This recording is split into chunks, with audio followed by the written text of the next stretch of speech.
દેશમાં બેરોજગારીને લઈને અહેવાલનો હવાલો આપી કોંગ્રેસના પ્રહાર।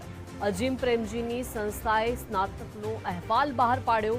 અહેવાલ મુજબ 67% ગ્રેજ્યુએટને નોકરી મળતી નથી તેવું મનીષ દોશીએ જણાવ્યું છે। ગુજરાતમાં 2 લાખ કરતાં વધુ જગ્યાઓ ખાલી છે।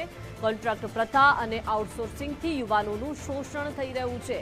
ઘણા ગ્રેજ્યુએટ એવા છે કે જેમને પૂરતો પગાર પણ નથી મળી રહ્યો। કોન્ટ્રાક્ટ પ્રથા બંધ કરીને યુવાનોને નોકરી આપવામાં આવે તેવું મનીષ દોશીએ જણાવ્યું। આ એક સંપૂર્ણપણે સ્ટેટસ ઓફ વર્કિંગ ઇન્ડિયા 2026નો આ અહેવાલમાં જે આપણી સામે જે મુદ્દા આવ્યા છે, જે ઘટનાક્રમ સામે આવી છે એ અહેવાલમાં 67% ગ્રેજ્યુએટ્સને નોકરી મળતી નથી। એટલે કે 67% ગ્રેજ્યુએટ શિક્ષણ મેળવે છે પણ એને શિક્ષિત થયા પછી જે નોકરીની તક મળવી જોઈએ એ તકથી તેઓ વંચિત રહે છે અને ખાસ કરીને 2017 પછી સતત એમની નોકરીની તકો ઘટી રહી છે। એટલે કે છેલ્લા 11 વર્ષની અંદર 22 કરોડ રોજગાર મળવા જોઈએ, 23 કરોડ રોજગાર મળવા જોઈએ, એ રોજગારની બદલે લોકોના રોજગાર છીનવાઈ રહ્યા છે।